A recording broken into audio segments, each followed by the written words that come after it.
మట్టి కాదో దేశమంటే మనుషులో దేశమంటే మట్టి కాదో దేశమంటే మనుషులో అన్నాడు మన మహాకవి అదే అదే అదే అదే నా పల్లవి దేశమంటే మట్టి కాదో దేశమంటే మనుషులో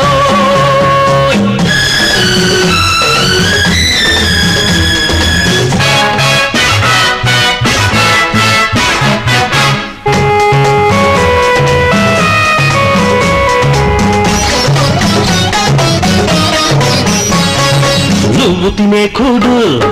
నువ్వు కట్టే బట్ట నువ్వుండే మేడ